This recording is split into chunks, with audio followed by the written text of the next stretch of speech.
ఇప్పుడు కూటమి ప్రభుత్వం వచ్చాక నిజంగానే మాకు న్యాయం జరుగుతుంది అని నష్టపోయిన వాళ్ళు కూడా ప్రజల్లో కూడా మాకు లాభమే జరుగుతుంది అని గెలిపించుకున్నారు ప్రజలందరూ ఓటు వేసి.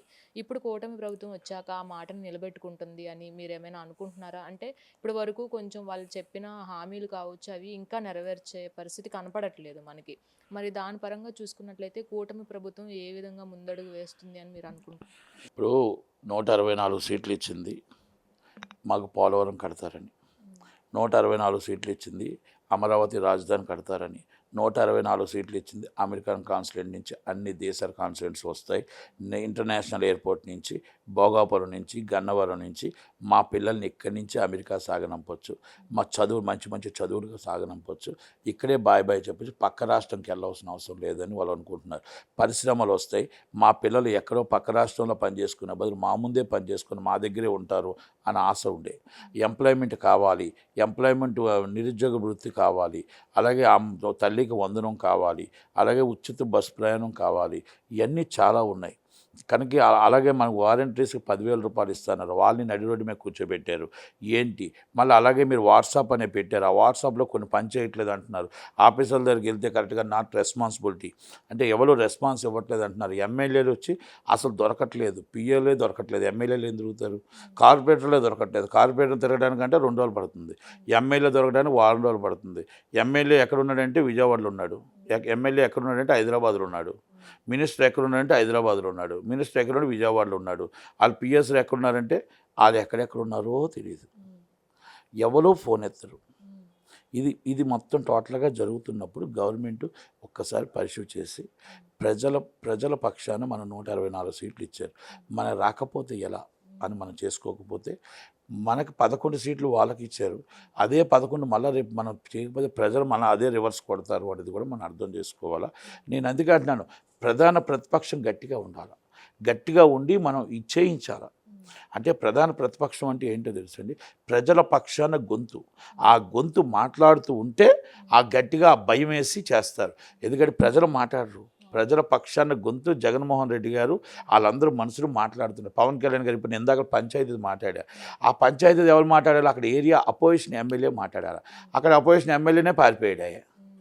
ఇప్పుడు చోడవరంలో ఎమ్మెల్యేనే అక్కడ అవినీతి జరిగింది, ఇప్పుడున్న ఎమ్మెల్యే కుమ్మక్క అయిపోయాడు, ఇంకెవరు చేస్తారు? ప్రతిపక్షం లేదు అక్కడ. ఆంధ్రప్రదేశ్లో ప్రతిపక్షం లేకుండా పోయింది. ఆ లేకపోవడం వల్ల ఇప్పుడు అడిగినోళ్ళు లేరు, మనలాంటి వాళ్ళం చెప్పవలసి వస్తుంది. ఇప్పుడు నేను గట్టిగా చెప్పాను అనుకోండి, ఇప్పుడు నా మీద 3 కేసులు పెడతారు. మరి ఇప్పుడు ప్రతిపక్ష హోదా జగన్కి ఇస్తే ఏమన్నా వాళ్ళు ఈ ప్రజల పక్షాన్ని మాట్లాడే అవకాశాలు ఉంటాయి అంటారా?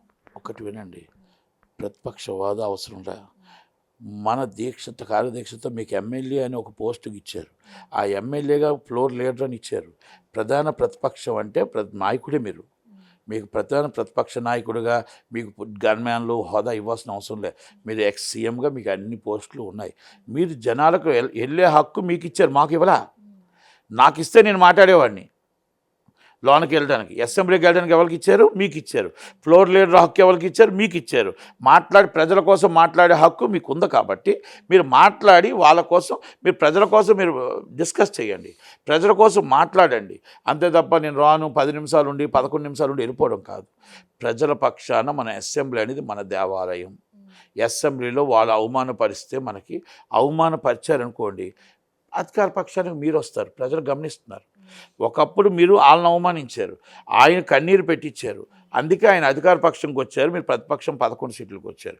ఒకవేళ అలాగే వాళ్ళు కూడా రిపీట్ చేశారనుకోండి, మీరు అధికార పక్షంకి వెళ్తారు, ప్రతిపక్షంకి వాళ్ళు వస్తారు. కనుక దయచేసి అవమానం అని భారం అనుకోవద్దు, అవమానం ప్రజలు చూస్తారు, మిమ్మల్ని తిడితే ప్రజలు చూస్తారు. దయచేసి మీరు ప్రజల పక్షాన పోరాడండి, ప్రజల కోసం పోరాడండి. మీ సొంతం కోసం నాకు హోదా కావాలి అది హోదా వద్దు. మీరు ప్రజల పక్షాన మీరు నిలబడండి. మీరు మిర్చి రైతులకు ఎలాగెళ్ళారు? ప్రధాన ప్రతిపక్ష నాయకుడికి వెళ్ళారా? మీ పార్టీ నాయకుడికి వెళ్ళారు కదా, అలాగే ప్రతి దిక్కనికి కూడా మీరు వెళ్ళండి, మాట్లాడండి, నిలబెట్టండి. ఆ రోజు మనకి ఏమవుతుందంటే, ఇప్పుడు నేను ఒక మాట చెప్పాను, నా మాట వాల్యూ ఉండదు.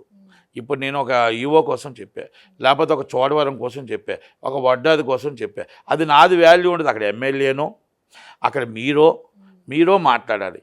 అక్కడ మరి ఎవరు మాట్లాడకపోతే ఏం చెప్తాం? అంటే ప్రతిపక్షం లేదు కాబట్టి మరి మేము మాట్లాడుతున్నాం. ఇష్యూస్ రావట్లేదు. అందుకనేసి దయచేసి మీరు ప్రధాన ప్రతిపక్షంగా మీరు వ్యవహరించి మాట్లాడాలని కోరుకుంటున్నాను.